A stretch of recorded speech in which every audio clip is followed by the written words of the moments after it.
மல்லி சீரியல்ல இன்னைக்கு என்ன நடக்குது அப்படின்னு சொல்லிட்டு பார்த்தீங்கன்னா, நம்ம கெஸ் பண்ண மாரியே வந்து ரேணுகா வந்து நடிச்சுட்டு தான் இருந்திருக்காங்க. ஏன்னா வந்து அடி என்னமோ வந்து லேசா தான் பட்டிருக்கு. அதாவது வந்து சின்ன காயமா தான் இருக்கு. நமக்கு தான் சின்ன காயம் பட்டாலே ரத்தம் வரும்ல. ஸோ இத வச்சுட்டே வந்து நம்ம ஏதோ பெருசா பிளான் பண்ணணும் அப்படின்னு சொல்லிட்டு தான் வந்து இவ்வளோ நாளா வந்து ரேணுகா வந்து நடிச்சிட்டு இருக்காங்க. இவ்வளோ நேரமா வந்து மயக்கமா இருக்கிற மாரியே கண்ண முழிக்காம என்ன ஆகுதோ, ஏதாகுதோ அப்படின்னு சொல்லிட்டு எல்லாரும் வந்து பயந்துட்டுருக்காங்க. ஆனா வந்து இவ ஆல்ரெடியே வந்து இந்த மாரி தான் பண்ணியிருந்தா, அதனால இப்பவும் வந்து இப்படி தான் பண்ணியிருப்பாங்கன்னு அப்படின்னு நம்ம கெஸ் பண்ணது வந்து கரெக்ட்டா போயிடுச்சு. ரகு வந்து போய் ரேணுகா கிட்ட பேசினதுமே வந்து ரேணுகா வந்து முழிச்சு பேசிட்டாங்க. அதாவது என்ன பிளான் போடுறாங்க ரேணுகா அப்படின்னு சொல்லிட்டு பார்த்தீங்கன்னா, இந்த விஷயத்த விட்டுட்டா வந்து வேற ஒரு பிளான் வந்து கரெக்ட்டா கிடைக்காது. இதுதான் நமக்கு சரியான பிளானு அப்படின்னு சொல்லிட்டு வந்து, இத விட்டா வந்து விஜய் வந்து நம்ம வந்து அடையிறது கஷ்டம்.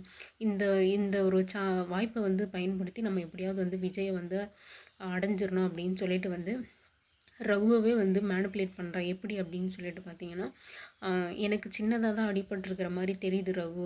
பெரிய ஒண்ணும் காயம் ஒண்ணும் கிடையாது. ஆனா வந்து இந்த கிடைச்சிருக்க ஒரு வாய்ப்ப வந்து நம்ம விட்டுறக்கூடாது. இன்னும் நான் எவ்வளோ நாளைக்கு தான் வந்து இன்னும் வந்து பைத்தியம் மாரி வந்து புத்தி சாதீனம் இல்லாம வந்து நடிச்சுட்டு இருக்கிறது. அப்படி இருந்தா வந்து எல்லாரும் என்ன குழந்தையா தான் பார்க்குறாங்களே தவிர, என் முன்னாடி வந்து எதுவுமே பேச மாட்டேன்றாங்க. என்ன வந்து எதுவும் செய்ய விட மாட்டேன்றாங்க. அதாவது வந்து சொத்து விவரம், பண விவரம் இது எதுவுமே வந்து என்கிட்ட வந்து எதுவுமே டிஸ்கஸ் பண்ண மாட்டேன்றாங்க. எந்த ஒரு பொறுப்பையும் வந்து என்கிட்ட கொடுக்க மாட்டாங்க. அ எப்பயும் போலவே என்ன குழந்த மாரி தான் பார்த்துட்ருப்பாங்க. குழந்த மாரி தான் என்ன ட்ரீட்டும் பண்ணுறாங்க. இப்படியே வந்து ரொம்ப நாளைக்கு என்னால நடிக்கவும் முடியாது. அதனால வந்து கிடைச்சிருக்கிற வாய்ப்ப பயன்படுத்தி, நான் வந்து உண்மையான ரேணுகாவா வந்து இப்போ எல்லாமே வந்து எனக்கு தெளிவாயிடுச்சு. நான் தெளிஞ்சுட்டேன் அப்படின்றது வந்து உண்மை வந்து வெளிய தெரிய வந்தா, அவரு விஜயோட மனைவி முதல் மனைவி அப்படின்ற அந்த அதிகாரம் வந்து எனக்கு வந்துரும். அந்த உரிமை வந்து வந்துரும். அதுக்கப்புறம் வந்து நான் வந்து ஈஸியா வந்து எல்லாத்தையும் வந்து செய்ய முடியும். நீ கேட்குறதையும் வந்து என்னால பண்ண முடியும் அப்படின்னு சொல்லிட்டு வந்து ரகுவவே வந்து இந்த மாரி வந்து சொல்லி வந்து டைவர்ட் பண்ணி பேசிட்டு இருக்காரு ரேணுகா வந்து. ஆனா வந்து ரகு வந்துன்னு இந்த மாரி ஒரு டைம்ல கூட நீ செல்ஃபிஷ்ஷா வந்து உன்ன மட்டும் பத்தி மட்டும் யோசிச்சுட்டு இருக்காத. உனக்கு விஜய் கூட வாழணும், விஜயோட மனைவியா வாழணும் அப்படின்னு மட்டும் நெனச்சிட்டு இருக்காத. கொஞ்சம் வந்து எங்கள பத்தியும் யோசி. நான் வந்து எதுக்காக உன்ன அனுப்பிச்சிருக்கேன் அப்படின்றத வந்து ஃபஸ்ட்டு தெரிஞ்சுக்கோ. நான் வந்து உன்ன அனுப்பிச்சிருக்கிறதுக்கான காரணமே வந்து விஜய பழி வாங்கணும். விஜய் வந்து நடுத்தெருவுல வந்து நிக்கணும். ஒண்ணும் இல்லாம விஜய் வந்து ஜெயிலுக்கு போணும் அப்படின்றதுக்காக தான் வந்து நான் உன்னவே வந்து அனுப்பிச்சிருக்கேன். நீ என்னடான்னா விஜய் கூடயே சேர்ந்து வாழணும், விஜயோட லைஃப்ப ஷேர் பண்ணிக்கணும் அப்படின்னு சொல்லிட்டு, இந்த மாரியெல்லாம் பேசிட்டு இருக்கிறது கொஞ்சம் கூட சரியில்ல அப்படின்னு வந்து சொல்லிட்டுருக்காங்க. ரேணுகா வந்து கேடின்னா கேடி, கேடிக்கெல்லாம் கேடி. ஏன்னா வந்து கிடைச்ச வாய்ப்ப வந்து விட்டுறவே கூடாது. இந்த ஒரு சான்ஸ வந்து மிஸ் பண்ணிட்டா வந்து என்ன ஆகும்னே தெரியாது அப்படின்னு சொல்லிட்டு, விஜய் வந்து இப்போ விஜய் விஜய் அடையறதுக்கு ஒரு வாய்ப்பு வந்து கிடைச்சிருக்கு. அத வந்து மிஸ் பண்ணக்கூடாது அப்படின்னு சொல்லிட்டு, ஆ சுயநலம்லாம் தெளிஞ்சிருச்சு, பழசெல்லாம் வந்து ஞாபகம் வந்துருச்சு அப்படின்னு சொல்லிட்டு, தலையில அடிபட்ட இந்த ஒரு சான்ஸ பயன்படுத்தி, இப்படி வந்து வெளிய வரணும் அப்படின்னு சொல்லிட்டு வந்து இருக்காங்க. அது என்னதான் தெரியல. இவங்க நார்மலா தான் வந்து கண்ணு முழிக்காம இருந்திருக்காங்க. அத வந்து எப்படி வந்து டாக்டரால கண்டுபிடிக்க முடியல அப்படின்றதே வந்து கொஞ்சம் கூட வந்து தெரியவே இல்ல. இப்போ ரகு வந்து இந்த பிளான வந்து அதாவது ரேணுகா சொன்ன பிளான வந்து ஓகே சொல்லுவாரா? இல்ல ரகு வந்து வேற ஏதாவது ஒரு பிளான வந்து போட்டு குடுப்பாங்களா? அப்படின்னு சொல்லி தெரியல.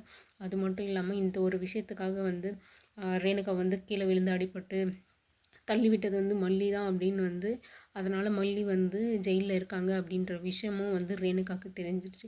ஸோ இத வச்சு வந்து வேணுன்ட்டே கூட இவ மல்லி தான் என்ன வேணுன்ட்டே வந்து தள்ளிவிட்டா அப்படின்னு கூட சொல்றதுக்கு வாய்ப்பு நெறையவே இருக்கு. ஏன்னா வந்து மல்லி வந்து வெளிய வந்துறக்கூடாது. மல்லி இல்லாம இருந்திருந்தா, இன்னும் நல்லாயிருக்கும் விஜய் கூட இருக்கிறதுக்கு. மல்லி மட்டும் தான் நமக்கு தட அப்படின்னு சொல்லிட்டு வந்து, அதுக்கும் வந்து ஓகே சொன்னாலே சொல்லிடுவாளே இவ. எப்படி தான் வந்து இந்த ரேணுகாவுக்கு என்ன எல்லாமே வந்து ரேணுகாவுக்கு சாதகமாவே அமையுது அப்படின்னு சொல்லிட்டு வந்து கொஞ்சம் கூட புரியவே இல்ல. அ ரேணுகா நினைக்கிறது மட்டும் எப்படி வந்து உடனுக்குடனே நடக்குது. மல்லிய வந்து ஏன் இவ்வளோ வந்து கஷ்டப்படுத்துறீங்க அப்படின்னு சொல்லிட்டு சுத்தமா புரியல. அது மட்டும் இல்லாம அ ராஜுக்குமே வந்து டவுட் வந்துருச்சு. ராஜேஸ்வரிக்குமே என்ன அப்படின்னு சொல்லிட்டு பார்த்தீங்கன்னா, ரேணுகா வந்து ஃபர்ஸ்ட் டைம் வந்து கண்ணு முழிச்சு எல்லாரையும் பார்த்துட்டு, நான் எங்க இருக்கேன்? என்ன ஆச்சு? அப்படின்னு சொல்லிட்டு வந்து குரலே வந்து தெளிவா பேசுவோம்ல, அந்த மாரி வந்து பேச ஆரம்பிச்சுட்டாங்க. அத வந்து ராஜேஸ்வரி வந்து நல்லாவே நோட் பண்ணாங்க. அ நோட் பண்ணது மட்டும் இல்லாம ரஞ்சிதா கிட்ட வந்து பேசிட்டு இருக்காங்க. அவ கண்ணு முழிச்சு எல்லாரையும் நோட் பண்ணாளே, அத பார்த்தியா? அப்படின்னு சொல்லிட்டு. ரஞ்சிதா இருந்துட்டு, என்ன என்ன ராஜிம்மா? அவள் நார்மலாக தான் பார்த்தா, இன்னுமே இல்லை அப்படின்னு சொல்லிட்டு வந்து சொல்லி. ஆனால் ராஜேஸ்வரி சந்தேகம் வந்துருச்சு. அவள் முகத்தில் ஒரு குழந்தைத்தனம் இருக்கும், அந்த குழந்தைத்தனம் இப்போ இல்லை. அவள் எல்லாரையுமே நோட் பண்ணி பார்த்தா. எனக்கு என்னவோ சந்தேகமாக இருக்குது அப்படின்னு சொல்லிட்டு வந்து ராஜேஸ்வரி வந்து கான்ஃபிடெண்ட்டாக சொல்கிறாங்க. ராஜி வந்து கரெக்டாக கண்டுபிடிச்சிட்டாங்க. ஏன்னா வந்து இதுக்கப்புறம் அவள் வந்து உண்மையான ரேணுகாவாக வெளியே வந்து வரப்போகிறா அப்படின்ற ஒரு ஹிண்ட்டு வந்து ராஜேஸ்வரி தெரிஞ்சிருச்சு. ராஜேஸ்வரி போட்ட பிளான்னாவது சக்ஸஸ் பண்ணியிருக்கலாம், இவளை போட்டு தள்ளணும் அப்படின்னு சொல்லிட்டு நினச்சாங்க. அதையாவது வந்து பண்ணியிருக்கலாம், அதுவும் பண்ணலை. அது மட்டும் இல்லாமல் ரேணுகா வந்து மயக்கமாக இல்லை, அதாவது கான்ஷியஸ்க்கு வரலை அப்படின்னு சொல்லி தெரிஞ்சால் இப்போ தன்னை கொலை ராஜேஸ்வரி 2 டைம் வந்து ட்ரை பண்ணாங்க. காரில் ஒரு டைம் வந்து ட்ரை பண்ணாங்க, இப்போ ஹாஸ்பிட்டலில் வந்து தலகாணியை வச்சு ஒரு டைம் ட்ரை பண்ணாங்க. அப்போ கூட வந்து முழிக்கவே இல்லை. அப்போ இவ யோசிச்சிருக்க மாட்டலாம், நம்மளை வந்து ராஜேஸ்வரி வந்து கொலை பண்ண பார்க்குறா அப்படின்னு சொல்லிட்டு வந்து இவளுக்கு ரேணுகாவுக்கு வந்து சந்தேகம் வந்திருக்குமா வந்திருக்காதா, இல்லை ஒரு வேளை வந்து உண்மையாகவே நான் வந்து தெளிவாயிட்டேன், எனக்கு பழசெல்லாம் ஞாபகம் வந்துருச்சு அப்படின்னு சொல்லிட்டு ரேணுகா வந்தாலுமே மல்லியை விட அதிகமாக பாதிக்கப்பட போகிறது இங்கே வந்து ராஜேஸ்வரி தான் அப்படின்னு சொல்லிட்டு நினைக்கிறேன். ஏன்னா வந்து ஏற்கனவே வந்து ரேணுகாவை சாகுபடித்ததும் வந்து ராஜேஸ்வரி தான்.